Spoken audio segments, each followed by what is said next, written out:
Então, irmãos, nós vamos dar sequência à série Caminho, Verdade e Vida. Nós estamos estudando o livro de João, Evangelho de Jesus Cristo, escrito por João, e hoje nós vamos finalizar o capítulo 1, se assim Deus permitir. Vamos recapitular primeiramente. Na semana passada nós falamos sobre a certeza que João Batista ele tinha sobre a sua identidade. A identidade essa que estava traduzida através do entendimento da sua missão, do seu propósito. Nós vimos também o relato sobre o batismo de Jesus e também a sua consolidação, a confirmação dele como Messias, como o Cristo de Deus. E até bom a gente chamar a atenção nesse sentido, porque muitos de nós às vezes pensam que Jesus Cristo seria o sobrenome de Jesus. Não, Cristo era a sua missão. Cristo era aquilo que ele sofreria e morreria como Messias, como enviado. Então Jesus Cristo não é sobrenome Cristo. Amém? Então Cristo está associado realmente à sua missão messiânica de morrer na cruz por nós. Também falamos do reconhecimento de João, aonde ele declarou não ser digno de atar as sandálias, de desatar as sandálias, ou melhor, de Cristo. E essa questão de não ser digno, ele não se considerava nem mesmo inferior, ele se considerava inferior a quem? A um escravo. Porque a função de um escravo na época era o quê? Tirar as sandálias, amarrar, desatar as sandálias do seu dono. E ele diz: eu não sou digno nem disso. Ou seja, eu não sou digno nem de ser chamado de escravo de Cristo. Olha o entendimento desse cara, desse João Batista, esse homem que marcou uma época, que nós possamos também pensar e ter essa mesma postura dele. Mas sobre essa mensagem nós estamos com ela disponível no canal da igreja. Dito isso, vamos lá. Eu quero trazer como tema da palavra dessa noite: eis o Cordeiro de Deus. João capítulo 1, do 35 ao 51. Vamos juntos. Vamos no 35 primeiramente. Se eu puder te pedir uma coisa nessa noite, eu te peço a tua atenção, amém? Diz assim o versículo: no dia seguinte, João estava ali novamente com 2 dos seus discípulos. Então quem está relatando aqui? João Batista.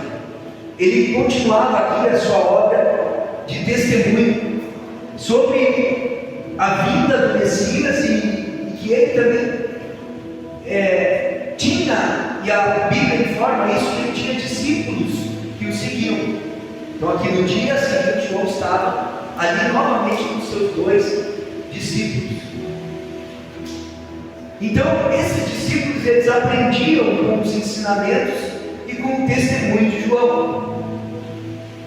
E um dos 2 discípulos, para nível de informação, um dos 2 discípulos de João era André. No versículo 40, o próprio relato do Evangelho já fala sobre isso. O outro não é citado aqui, mas provavelmente era o próprio João, o qual era o autor desse livro, o autor desse Evangelho. O 36 diz assim: quando viu Jesus passando, disse: veja, é o Cordeiro de Deus. Essa passagem, ela nos convida a uma reflexão, a pensarmos, meditarmos sobre ela, sobre o papel que cada um de nós tem. Sabe qual é, irmãos? Nosso papel como cristãos, como filhos de Deus, é apontar para Cristo em nossas vidas diárias como instrumento em suas mãos, como instrumentos que trazem identificação no reino de Deus. João, ele era o que, irmãos? Uma referência. Ele era uma referência para esses discípulos. Mas Jesus, ele era um modelo. A referência era falha, mas o modelo, ele é perfeito. Ou seja, eu e você podemos ser referência, mas nós somos falhos. E precisamos entender isso, a fragilidade e a debilidade que cada um de nós carrega como humano, como homem, como pecadores. E entendemos que realmente nós temos um modelo a seguir. E esse modelo é perfeito, sem erros. Esse modelo é Cristo Jesus. Esse sim, você não vai se decepcionar. Esse sim, eu não me decepciono. Esse sim, ele não me entristece. Até mesmo, vamos corrigir, porque às vezes ele me entristece. Porque quando muitas vezes fazer a vontade dele, dói. Mas ele não me abandona. Ele não me decepciona. O que ele promete, ele cumpre. Ele não é homem para que minta, nem filho do homem para que se arrependa. Aleluia. Ele é o Senhor, Ele é Deus. Aqui, irmãos, nós precisamos entender que a princípio de discipulado, e a Bíblia, ela realmente traz esses ensinos, onde o homem discipulou o homem, e que, sem dúvidas, existem homens que carregam uma responsabilidade, ou seja, os líderes da igreja, o pastor da igreja, e automaticamente esses que ensinam, eles acabam muitas vezes fazendo discípulos, formando discípulos. Ou seja, se você ensina, ou se eu ensino, é claro que as pessoas, elas irão muitas vezes nos seguir. Elas irão nos copiar. Só que é trabalho de cada um dos pastores ou líderes, é trabalho de todo aquele que ensina, sempre lembrar que todos nós copiamos a Cristo, e que todos nós somos primeiramente seus discípulos. Ou seja, antes de ser algum discípulo de alguém na terra, nós devemos ser o quê? Discípulos de Cristo, e seguirmos pessoas que realmente apontam para Cristo. Aí você pode perguntar para mim, mas até onde eu posso, pastor? Até onde eu devo imitar, ou seguir, ou até mesmo copiar o que faz alguém, o que fala alguém? Até quando eu tenho que copiar esse líder, esse pastor, essa pessoa? Até o momento em que ele fala e faz o que Cristo ensinou e fez. Por que isso, irmãos? Porque senão estaria errado o que Paulo ensina em 1 Coríntios 11:1, que diz: sede meus imitadores, como eu imito a Cristo. Existem pessoas que são dignas de serem imitadas, porque elas estão imitando o modelo perfeito. Elas estão imitando alguém que perdoa, que ama, que tem misericórdia, que tem pensamentos de paz, que tem pensamentos bons e não pensamentos ruins sempre das outras pessoas. Precisamos, eu e você, sermos como João. O que quer dizer, pastor? Sermos aqueles que dizem, apontam e diz: vejam, é o Cordeiro de Deus. Através da nossa vida, através do nosso testemunho, através das nossas denúncias, através das nossas palavras, através do nosso tratamento com as pessoas, nós estamos apontando: eis o Cordeiro de Deus, aquele que tira o pecado do mundo. A nossa vida precisa ser uma pregação. A nossa vida precisa ser um testemunho. A nossa vida precisa realmente mostrar quem é Cristo. Por isso que quando ouvimos uma pregação onde Cristo não está sendo apontado, o que nós devemos fazer? Fuja desse tipo de pregação, porque eu e você corremos o perigo de, ao invés de sermos discipulados para Cristo, nós estejamos sendo discipulados para o homem. E seguir o homem é terrível. De que forma? De forma séria. De que forma que é terrível seguir homens? Homens que não mostram Cristo, homens que não apontam para o Cordeiro, homens em que sua pregação, seja ela no Novo Testamento ou no Velho Testamento, da Antiga Aliança ou na Nova Aliança, como você quiser chamar, como você quiser dizer, ele precisa apontar para Cristo, ele precisa enxergar Cristo, ele precisa mostrar que Cristo cumpriu todas as coisas. Porque hoje em várias igrejas, vários lugares, a palavra é pregada na Antiga Aliança e nada mal, não tem nenhum problema, desde que a revelação seja Cristo. O problema é que a palavra é pregada nos lugares, só que ainda parece que Jesus não veio, cobrando coisas, falando de coisas que Jesus cravou na cruz, que Jesus cumpriu em sua vida. Então é isso, eis o Cordeiro de Deus, é apontar para aquele que cumpriu todas as coisas, aquele que é vida, aquele que é esperança, aquele que é alegria, aquele que é salvação. É bom nós termos referência, ou referências. É bom ter uma família que serve de exemplo para a tua vida, para a minha vida.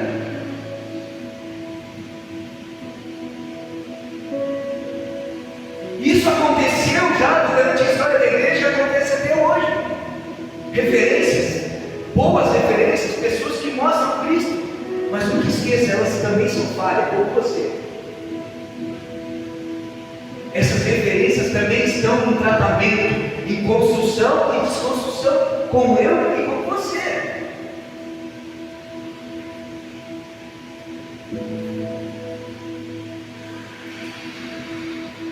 Só que nós precisamos ter categoricamente em nossas vidas o entendimento de que nós servimos a Deus e não ao homem. Nós fazemos para Deus e não para o homem. Nós servimos no reino de Deus e não no reino do homem. Sabe que muitas vezes a gente cansa na caminhada, porque nós como homens, nós somos injustos. Nós como homens, nós, eu, você. E muitas vezes nós queremos que as pessoas nos recompensem ou nos valorizem. Só que muitas vezes, dentro de uma situação como essa, quando eu espero ser valorizado, eu espero ser lembrado, o próprio Deus está trabalhando na minha vida em trazer o quê? Alguma coisa da sua presença que supra essa carência. Muitos de nós são carentes de um telefonema, de uma mensagem, de uma visita. Mas agora eu pergunto para você, como você faz? Você manda mensagem? Você liga? Você também visita? Nós queremos tudo que as pessoas podem fazer e nos dar, mas não queremos dar aquilo que elas precisam, como eu e você.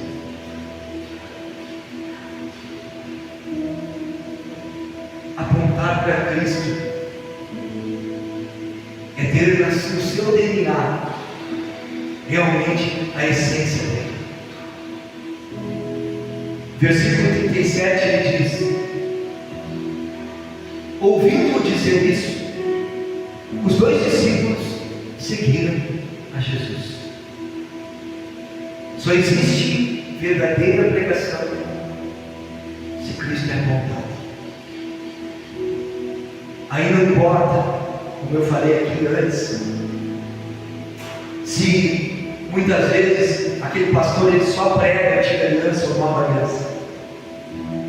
Importa que a chave hermenêutica de todas as coisas, a chave que cumpre todas as coisas, seja Cristo Jesus o Senhor. Se não há apontamento de Cristo como Cordeiro de Deus, não há verdadeira pregação. Por consequência, não havendo verdadeira pregação, não haverá verdadeira conversão. Então, irmãos, aqui é um lugar que nós vamos falar de Cristo do início ao fim. Vamos buscar ser iguais, semelhantes a Cristo do início ao fim. Todos nós estamos lutando e buscando a cada dia sermos parecidos com Ele.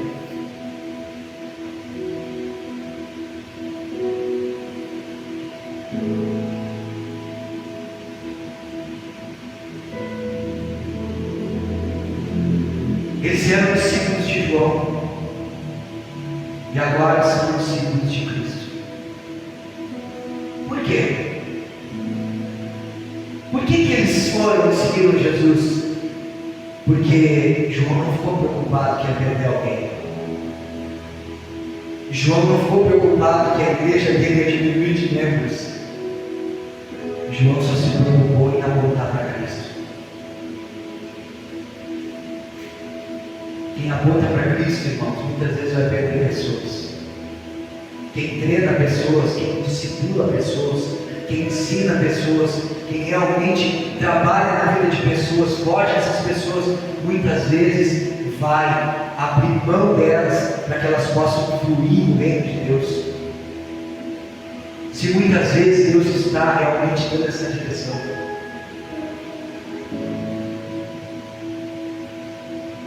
Tu sabe que nós, como pastores, nós não temos ovelhas. As ovelhas, elas são de Cristo.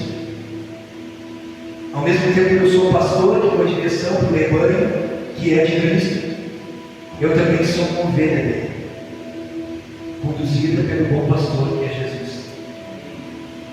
E nós, como pastores, nós cuidamos das ovelhas. Só que existe uma coisa: existem ovelhas que são aquelas que se desdabram. Lembra da centésima? Quando uma pessoa realmente ela se descuida e se perde, ela deve ser procurada. Mas quando de forma intencional ela quer sair do meio do aprisco, aí é a opção dela. A centésima ovelha, ela foi procurada porque ela se perdeu em meio à caminhada, em meio ao momento que estava pastando, ela se perdeu e ficou pelo caminho. Agora muitos querem muitas vezes viver como filho pródigo e querem ser chamados de ovelha. Pediram herança, não querem mais nada. A gente precisa ponderar, porque pastor, ele cuida, mas ele também alimenta. E ovelhas muitas vezes buscam outro aprisco por falta de alimento. Quem alimenta as ovelhas, quem se preocupa com o conteúdo que elas ouvem, não se preocupa com isso. Se preocupa em nutri-las para que elas cresçam, para que elas avancem. Agora olha para você. Agora olha para ti nessa noite. Faça uma reflexão da tua vida novamente. Quantos domingos? Como está a tua vida? A palavra tem nutrido você? Se a palavra é verdadeira que você tem ouvido, ela não tem nutrido a tua vida, a culpa não é de quem prega, a culpa não é de quem ensina, a culpa não é de Cristo. Muitas vezes eu e você estamos desanimados, estamos paralisados, porque estamos ouvindo outro evangelho, estamos ouvindo outras vozes, estão nos levando para longe de Cristo, não para junto do rebanho. E quem fica longe do aprisco está pronto para se perder. Quem não tem comunhão com outras ovelhas de Cristo está pronto para se perder. Note, como que uma pessoa se desvia do caminho, irmãos? É do dia para a noite? Não. ela começa a deixar de frequentar a igreja, daqui a pouco é um culto, daqui a pouco não vai mais na oração, não vai mais no estudo da palavra, começa a ir, daqui a pouco começa a sair e saiu. Não é do dia para a noite. A nossa missão é apontar para o Cordeiro. Agora, seguir o Cordeiro é você quem decide. Nós podemos mostrar o Cordeiro para você ou para cada pessoa que senta aqui, cada pessoa que visita. Esse é o nosso papel, essa é a nossa função. Mas seguir o Cordeiro é uma escolha de você, é uma escolha de cada um de nós. Agora, por que João apontou? Eis o Cordeiro de Deus. O que é o Cordeiro, irmãos? Ele pergunta para eles: o que é o Cordeiro? Esse é o Cordeiro que vocês esperavam. João diz para eles: vocês traziam o Cordeiro para o sacrifício, agora não é mais necessário. Vocês esperavam uma vez por ano o sumo sacerdote carregar nos ombros e no peito o nome das 12 tribos de Israel, entrando na presença do Senhor com sangue nas mãos. Para quê? Para que fossem expiados os pecados através do sacrifício de animais, pelo sacrifício das 12 tribos. Só que isso agora não precisa mais, era o que ele estava falando. João mostra para eles: ei, agora não precisa mais, ei, para você, para mim, isso não precisa mais. E o que quer dizer eis o Cordeiro? O que quer dizer isso? Eis o Cordeiro significa: eis o sumo sacerdote, eis o templo, eis a arca da aliança, eis as tábuas da lei, eis o cajado de Arão, eis o maná. Tudo se consumou nele. Não resta mais nada para ser consumado. Ele consumou todas as coisas na cruz do Calvário. Não precisa mais. Por isso que a arca da aliança se perdeu. Por isso que hoje nós não precisamos mais das tábuas da lei, não precisamos mais do cajado de Arão, não precisamos mais que caia o pão vivo do céu, porque o pão vivo já desceu do céu, habitou nessa terra, completou aquilo que era para ele cumprir. Aleluia! Glória a Deus!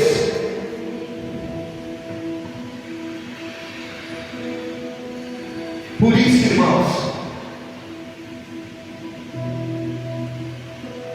por isso eles pararam o que estavam fazendo e seguiram a Cristo. João Batista estava disposto a perder seus discípulos, pois seguiram a Jesus. Depois de apresentar Jesus, João sai de cena e só aparece novamente no final do capítulo 3, que depois mais adiante vamos estudar, no versículo 22 ao 36 vai falar dele. Ou seja, João sai de cena. O que nós precisamos é apresentar Cristo, que nós venhamos a sair de cena, que apareça Ele, que resplandeça Ele, que resplandeça a sua glória, quem Ele é. Quando faz, fica bem feito, glória a Jesus. Quando é elogiado, glória a Jesus, é só Ele.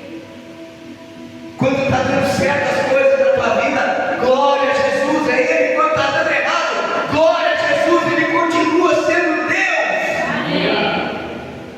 Ele continua. Só que hoje alguns líderes teriam muita dificuldade de abrir mão das suas chamadas ovelhas, como muitos falam. Só que João 10,14 diz: eu sou o bom pastor, conheço as minhas ovelhas e elas me conhecem. Conheço as minhas ovelhas. Jesus disse que as ovelhas são dele. Esses homens vão ter problemas com o real ou dono das ovelhas. Quem se diz ser dono de alguém vai ter problemas com o dono delas, realmente que é Cristo. Olha o 38 que fala: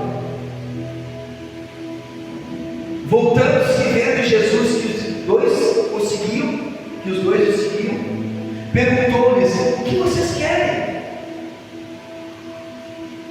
Eles disseram: Rabi, que significa mestre, onde estás hospedado? Jesus pergunta para eles: o que vocês querem? Essa foi uma pergunta importante, das mais importantes que os seguidores de Jesus tiveram que responder, irmãos. Só que, no entanto, essa pergunta ela não foi respondida da forma que Jesus esperava. Uma pergunta tão profunda, foi uma resposta tão rasa, que a resposta foi dita assim: onde estás hospedado? Só que muitas vezes a gente vê desapercebido. Por que eles queriam saber onde ele estava hospedado? Então não era uma resposta leve. Então não era uma resposta sem compromisso. Eles sabiam que Jesus vinha e vinha sempre a multidão, vinham as pessoas acompanhando. Jesus estava em trajeto. Então eles perguntaram: aonde que o Senhor para? Aonde eu posso ter um tempo de qualidade contigo? Aonde é o lugar que tu estás?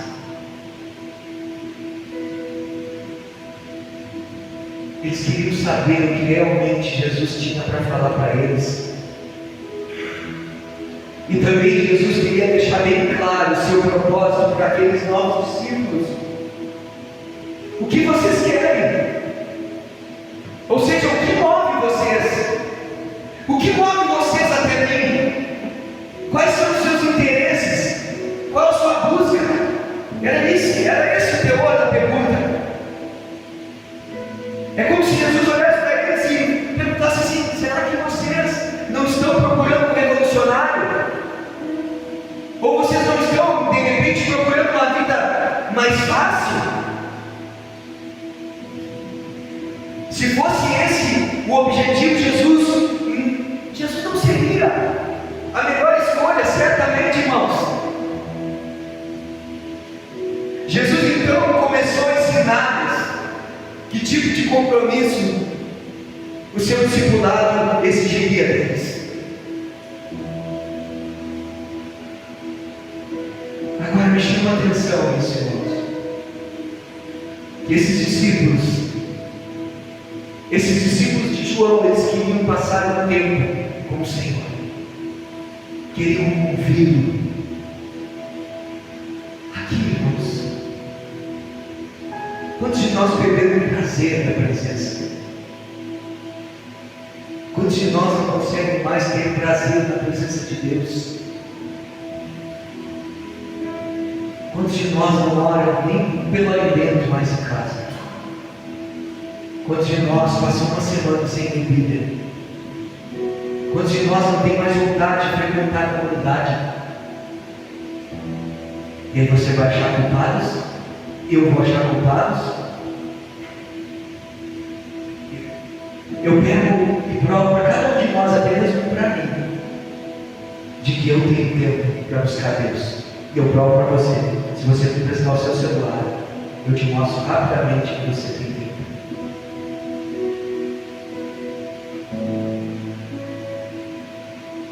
E muitos de nós que frequentam lugares parecidos, que visitam, que moram perto, muitas vezes se encontram, sabem o que fazem, sabem onde vão, onde estão, o que fizeram. Será que a gente não está sendo muitas vezes alguém que se desculpa? E o grande problema está que nós perdemos o prazer. Perdemos o prazer de estar na presença. E aí, irmãos, a mensagem vai ser sempre ruim. O louvor vai ser sempre ruim. O culto vai ser ruim. A forma que as pessoas me tratam vai ser ruim. Porque muitas vezes eu venho para cá cheio de mim e vazio de Deus. Aí eu vou olhar e eu já vou suspeitar que me olhou atravessado. Aí é uma falta de não cumprimentar, de repente, numa hora de corrida, eu já vou achar que alguém está me perseguindo. É assim. Aí em casa, muitas vezes, o marido fala uma coisa para a esposa já larga, já dá uma cajadada. Por quê? E muitas vezes o marido não tem culpa, ou a mulher também não tem culpa, e o marido vem dar com os nossos lados. O problema está porque nós não estamos tendo realmente desejo de nos relacionar com Ele. Diz a palavra que esses homens foram para a casa dele e ficaram um tempo na presença de Jesus. Quantos aqui não querem mais nem aprender? Quantos aqui já acham que sabem demais?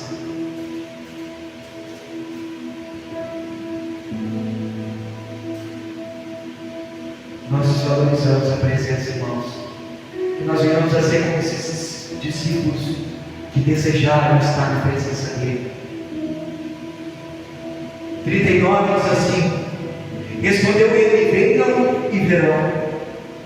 Então foram por volta das 4 horas da tarde, viram onde ele estava hospedado e passaram com ele aquele dia. Mas, pastor, é 1 hora de oração. Mas, pastor, são 2 horas e meia, 2 horas de culto. Passaram aquele dia com ele.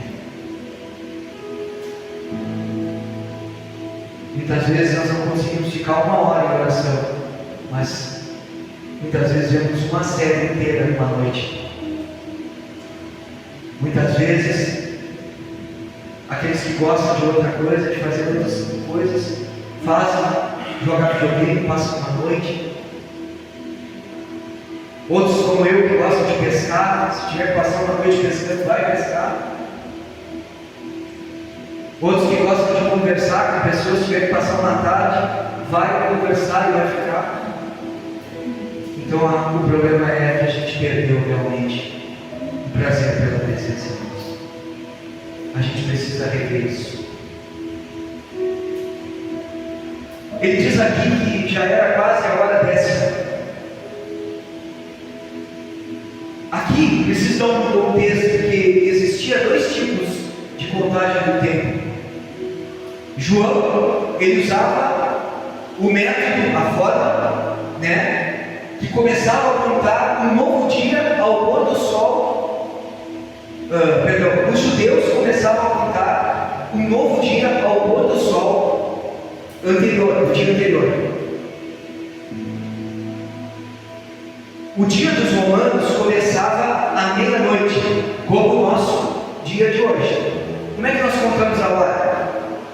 Meia-noite, 0, aí começa 1, 2, 3, começa um novo dia. Da mesma forma, é o calendário romano. Então, João, que provavelmente escreveu o seu evangelho em Éfeso, ele usava o sistema romano. E se ele não estivesse usando esse sistema, então João, capítulo 19, 14, estaria em conflito com Marcos 15, 25. Por que eu estou explicando isso? Porque muitos vão para a internet, vão para as redes sociais, para trazer textos como esse, para dizer que houve aqui contradição, que a Bíblia ela tem erros. Então por isso preste atenção, para que a gente possa saber explicar. Quando muitas vezes querem trazer isso como evidência de que a Bíblia não é a palavra de Deus, é a palavra de homem. Então, pelo sistema judeu de contagem do tempo, a 10ª hora desse versículo seria 4 horas da tarde. Segundo o sistema romano, a 10ª hora era 10 da manhã. Sendo assim, fica claro que João estava usando o sistema romano de contagem do tempo. A 10ª hora era o mesmo 10 da manhã. Jesus convidou os 2 discípulos para passar quase praticamente o dia inteiro com ele. Versículos 40 ao 42. Diz assim: André, irmão de Simão Pedro, era um dos 2 que tinham ouvido o que João dissera e que haviam seguido a Jesus. O primeiro que ele encontrou foi Simão, seu irmão. Ele disse: achamos o Messias, isto é, o Cristo. E o levou a Jesus. Jesus olhou para ele e disse: você, Simão, filho de João, será chamado Cefas, que significa Pedro. Aqui, um grande exemplo de evangelismo. Evangelismo de forma pessoal. André levou as boas novas ao seu irmão Pedro, e ele dizendo que Jesus, falando para ele que Jesus era quem? O Messias. Ou seja, há um ensino aqui. Primeiro, eu e você precisamos evangelizar na nossa própria casa. A quem você está pregando primeiro? Principalmente o homem. Você prega a palavra para a sua família? Se você não prega, você está realmente negligenciando o que Deus pediu para você. Você precisa trazer ensino para a tua família. Você precisa ter a responsabilidade de que Deus colocou para você. Mulher, ensinar filhos era o que as mulheres judias faziam também. Ensinavam os seus filhos. A sua esposa muitas vezes não sabe, marido, você tem responsabilidade de explicar para ela, de ensinar para ela. A quem nós estamos pregando o Evangelho? Quem é a preocupação que você tem de pregar o Evangelho, se muitas vezes dentro da sua própria casa, muitas vezes não é pregado?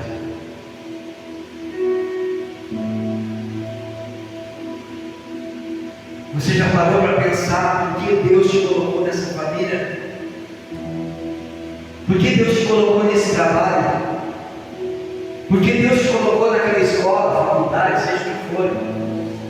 Por que Deus te colocou ali? Por que Deus te coloca no convívio com pessoas? Por quê? Para que Ele quer? Que antes você seja alguém que vai e fala de Cristo, mas não só fala, testemunha de Cristo. Que a tua vida seja uma Bíblia aberta, que a minha vida seja uma Bíblia que aponta para Ele, que mostra esse Cordeiro de Deus. É apontado no Cordeiro. O que André faz aqui? André pega Pedro e faz o quê? O leva a Jesus. Você é alguém que está levando as pessoas para Jesus ou está afastando de Jesus? Eu sou uma pessoa que estou atraindo pessoas para Jesus ou estou atrapalhando e fazendo com que essas pessoas não queiram? Como que pode isso, pastor? Pode.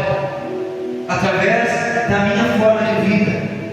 Através daquilo que muitas vezes pode falar no versículo. Se tu não viver, se tu falar uma coisa e viver outra, que vai perdurar, o que vai realmente marcar é o que nós vivemos. Ah, mas toda semana fala a mesma coisa. Esse é o Evangelho de prática e não de teoria. Esse é o Evangelho de vida verdadeira e não de uma mostra de longe de quem é Cristo. É isso. E será que as pessoas olham para ti e elas são levadas a Cristo? Será que nós, no nosso dia a dia, mesmo quando você não prega o versículo, mesmo quando você não diz para ela, vai na igreja, mas quando você realmente é igreja lá, quando realmente você é alguém que fala bem de Cristo e fala bem dos seus irmãos, fala bem das pessoas, até mesmo pessoas que não são daqui, que ele sabia, né, que mesmo não sendo pessoas irmãs na fé, não precisamos, não devemos falar mal delas. Falar mal dos outros, não devemos falar em hipótese alguma. Muito menos de Cristo e dos irmãos. Como é que as pessoas vão ver? Ah, mas a minha família não quer ir para a igreja. Não quer. O que será? Você já fez essa pergunta? Será que o teu casamento é um casamento que mostra esse Cordeiro de Deus? Será que o jeito que tu trata a tua esposa, a prioridade que você dá para ela, ou você dá para o teu marido, ou você fica feliz quando um não está, ou quando o outro sai, ou quando inventa uma coisa. Graças a Deus foi para um livramento. Aí nós queremos falar de casamento dos filhos. Se o nosso casamento muitas vezes não mostra respeito, não aponta, eis o Cordeiro que mudou o meu coração, me fez ser um homem que realmente ama sem esperar nada em troca.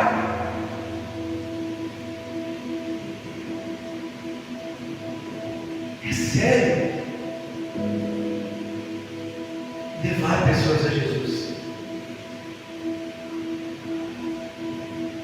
Precisamos levar nossa família e as pessoas a Cristo. E não só, também aqui levando também de forma prática. Ou seja, muitas vezes com uma carona, muitas vezes trazendo, levando, muitas vezes ajudando, muitas vezes sendo alguém que vai lá e dá uma insistidinha para estar junto.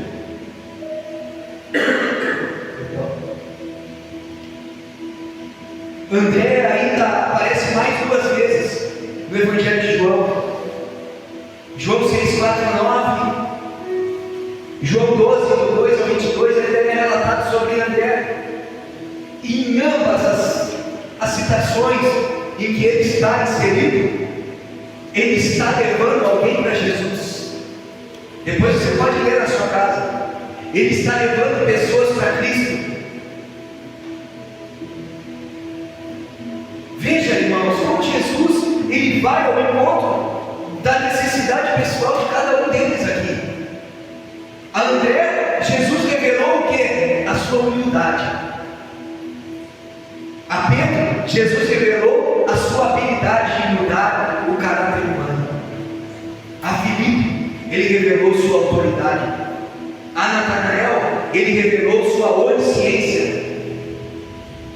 E a cada um de nós, ele se revelou de uma forma própria. A cada um de nós ele tem se revelado naquilo que nós necessitávamos para crer no seu nome. Essas tais demonstrações, elas levaram cada um desses discípulos a testemunhar que Jesus, ele é o Filho de Deus. Ele diz assim: tu serás chamado Cefas. Jesus dizendo, o que significa isso? Ele diz para ele assim: tu serás chamado de Pedro. Cefas é Pedro, o significado. Cefas é uma palavra em aramaico que significa pedra. Mateus 16:18 fala sobre isso. Jesus viu que o caráter de Pedro era como uma pedra. E quantos de nós não somos iguais? Quantos de nós não eram iguais, duros? Quantos de nós ainda são duros?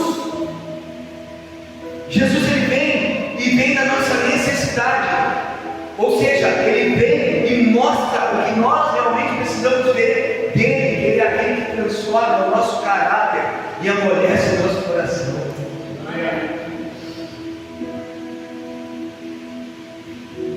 Ou seja, Pedro era duro, mas que no futuro Jesus o levaria a tornar-se um líder, um grande líder e uma fiel testemunha.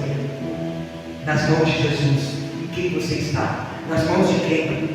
Se a tua vida está nas mãos de Jesus, pode ter certeza que Ele vai mudar, Ele vai transformar, Ele vai fazer realmente cumprir o propósito que Ele tem para você. Versículo 43 diz assim: no dia seguinte Jesus decidiu partir para a Galiléia. Quando encontrou Filipe, disse-lhe: siga-me. O que chama a atenção aqui, irmãos, é para fora que esses homens aceitaram o convite. Jesus só disse para eles: siga-me. E eles simplesmente seguiram. Hoje, meu Deus, para seguir Jesus, quantos impedimentos, né? Quantas coisas a gente bota, né? Quantos de nós botam tantos motivos, tantas pedras antes, né? Isso aqui tem muita, não posso por isso, não posso aquilo, eu tenho que fazer tal coisa, não dá para ir por causa disso. Irmãos, essa prontidão, ela agrada o coração de Deus. Essa prontidão, ela agrada o coração de Jesus. Pensa naquilo que você mais gosta. Pensa naquilo que você mais responde rápido. É desse jeito que Jesus quer que você seja com Ele. É que nem eu boto um sorvete na minha frente, eu não resisto, eu gosto demais. Aquela mesma atitude que eu tenho, sabe? Aquele mesmo apreço. Aí quando vai fazer alguma coisa, quando tem um evento que tu quer participar, aqueles que gostam de jogo de futebol, anseio por aquela data. É isso que Jesus quer que você tenha pela presença dEle.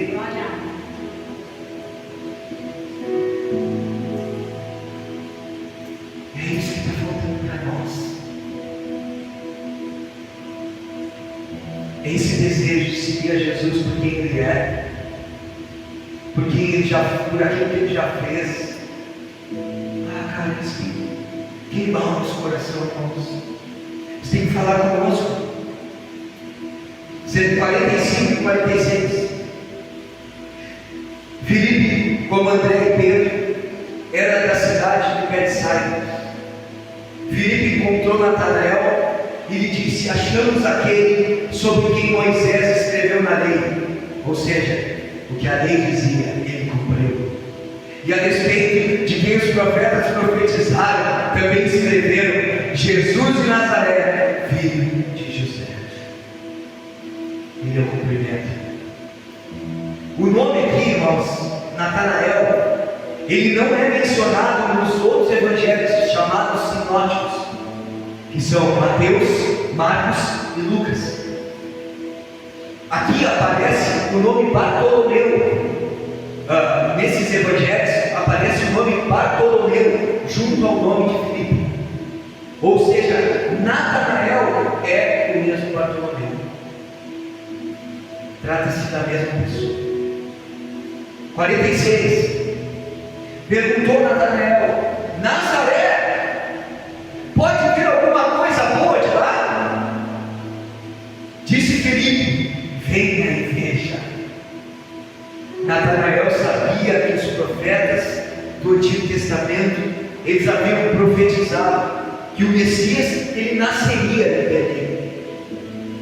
E Nazaré era um vilarejo inexpressivo. Por isso, Natanael não podia aceitar que alguém tão importante como o Messias viesse de um lugar tão insignificante como Nazaré. Aí Filipe diz para ele: venha e veja. Filipe não pensou com Natanael. Ele não pensou com aquela cabeça naquela caixinha. Uma cabeça limitada, que põe Deus numa caixa, que limita o seu poder, que limita a sua atuação, que limita o seu poder de transformação e de usar pessoas. Só que por vezes essa cultura da incredulidade, a incredulidade no que é simples, no que é humilde, ela tem sido comum no contexto da igreja. A simplicidade do Evangelho, ela tem sido tratada como algo desprezível, irmãos. Muitas vezes nós também temos essa mesma forma de aferir. Mas pode vir alguém que seja realmente usado por Deus, que seja daquela vila. Mas Deus pode usar o irmão lá da igreja. Mas Deus pode ser. Não, Deus não vai usar o meu familiar. Deus não vai usar essa pessoa. Tu não conhece o passado dele. Como é que Deus não vai? Essa aí Deus não vai transformar nunca. Não são coisas que nós vimos no nosso cotidiano, no nosso dia a dia de família, contexto de sociedade, igreja. Menosprezamos coisas simples. Menosprezamos muitas vezes a forma humilde de condução. Menosprezamos muitas muitas vezes aquela forma, sem querer realmente chamar atenção, sem querer realmente mostrar ser alguém. Nós menosprezamos pessoas que vivem muitas vezes assim. Ministérios, comunidades,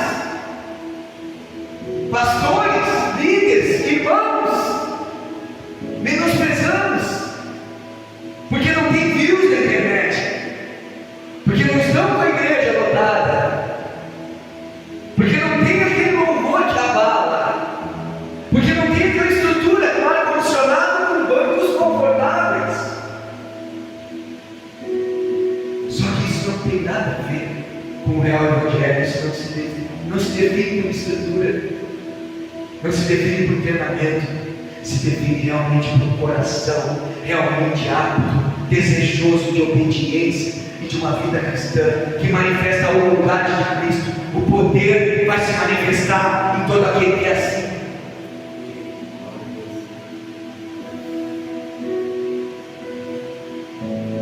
Mais uma vez, o Evangelho é o poder de Deus, irmãos.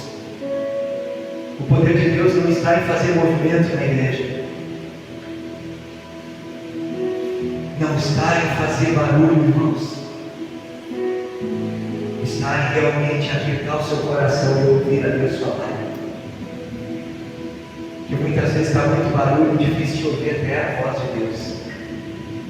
Às vezes nesses cultos, mais avivados, a palavra está sendo ministrada depois de vários despertares de símbolos de avivamentos, orações de línguas, manifestações do poder de Deus. Chega no final do culto, quando no outro dia chega lá e tem um convívio com alguém, a pessoa pergunta: o que foi pregado ontem na tua igreja? Eu não sei o que foi pregado, mas o culto está uma bênção. Foi um mover espiritual. Só barulho. Porque a fé, ela vem para ouvir e ouvir a palavra no dia difícil. O que vai te sustentar não é o xarabacô, não é o botar no manto, não é essas coisas assim. Não estou dizendo, não sou contrário, que seja de verdade, que seja real, mas antes disso, o que vai te sustentar é realmente uma fé genuína, verdadeira, um evangelho que é consolidado do início e meio ao fim em Cristo Jesus. Esse, no dia que estiver dando tudo errado, é nesse momento que nós precisamos ter a palavra gravada aqui no nosso coração, firmada, fundamentada em nós. Então não confunda a simplicidade do Evangelho com falta de poder, com falta de presença. Às vezes nós temos uma forma de aferir totalmente ao contrário. Não se esqueça que o nosso Senhor, Ele nasceu numa estrebaria. Ele nasceu no lugar onde os animais faziam suas necessidades e sujeiras. O nosso Senhor, Ele abriu mão da sua glória, Ele deu de forma simples.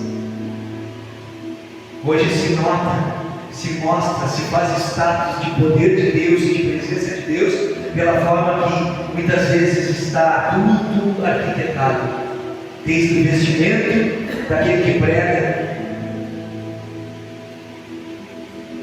até mesmo a estrutura de estacionamento, a estrutura. Irmãos, isso não é o que. Não tem nada mal se o coração não estiver nisso e a essência esteja no Evangelho. Pode cuidar dessas coisas, mas primeiramente cuidar do coração. Primeiro, o coração precisa ser humilde, precisa ser dele. 47 ao 49. Ao ver Natanael se aproximando, disse Jesus: aí está o cordeiro, aí está o verdadeiro israelita, em quem não há falsidade. Perguntou Natanael: de onde me conheces? Jesus respondeu: eu ouvi quando você ainda estava debaixo da figueira, antes de Filipe o chamar.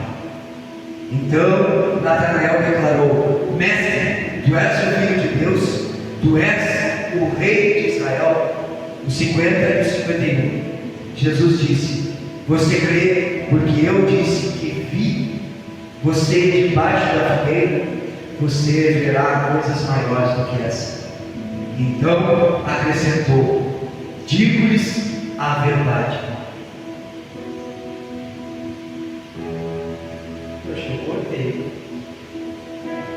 Digo-lhes a verdade, vocês verão o céu aberto e os anjos de Deus subindo e descendo sobre o Filho do Homem. Achei. Botei mais para baixo. Natanael talvez estivesse meditando aqui, nesse relato debaixo da figueira, sobre o sonho de Jacó. Eu ouvi, diz Jesus. Jesus pode, até mesmo de forma natural, ter passado e ter visto Natanael naquele lugar, ali sentado embaixo da figueira, ou pode ter visto de forma sobrenatural. Eu creio que ele tenha visto através de forma sobrenatural, espiritual. Só que isso aqui, irmãos, foi o suficiente para que ele fosse convencido, que Natanael fosse convencido que Jesus era realmente o Messias. Jesus sabia o detalhe da sua vida. Isso realmente no coração de Natanael apontou ele como filho de Deus, o rei de Israel. Só que Jesus, ele disse para ele: cara, vocês verão algo muito maior que isso.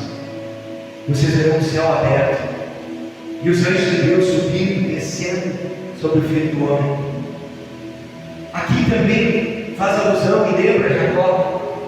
Jacó teve uma visão de anjos subindo e descendo do céu por uma escada. Isso está registrado em Gênesis, capítulo 28, verso 12. E o sentido aqui é esse mesmo: uma ligação entre o céu e a terra. Jesus está dizendo para ele assim: você se surpreendeu em eu ter visto você embaixo daquela figueira? Você vai ver coisas ainda muito maiores. Muito maiores do que essa. Agora preste atenção. Você lembra quando começou João capítulo 1? Pode abrir aí. Como é que começou João capítulo 1?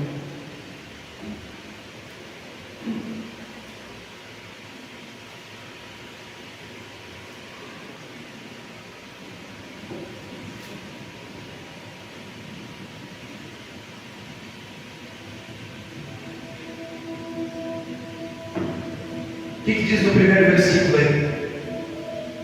No princípio era aquele que é a palavra. Ele estava com Deus e era Deus. Distante não, mas ao mesmo tempo perto. No final do capítulo ele diz: ele é a escada. Ou seja, verão anjos subindo e descendo do céu. Ele é a escada que me leva a Deus. Ele é a ponte. Ele é o mediador. Ele é aquele que faz a intercessão. Ele é aquele que faz a conexão com o céu e a terra. Uns aqui queriam Cristo como um rei libertador da escravidão que eles viviam de Roma. Outros queriam ele como um salvador da pátria.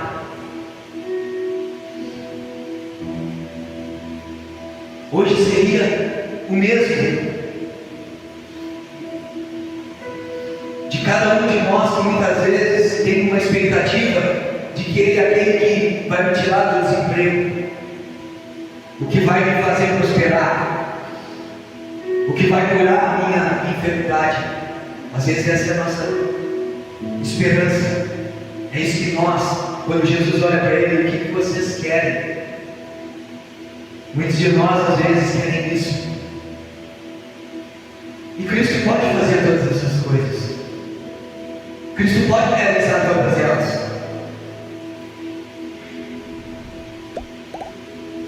Mas Jesus olha para nós e diz: mas eu não sou isso.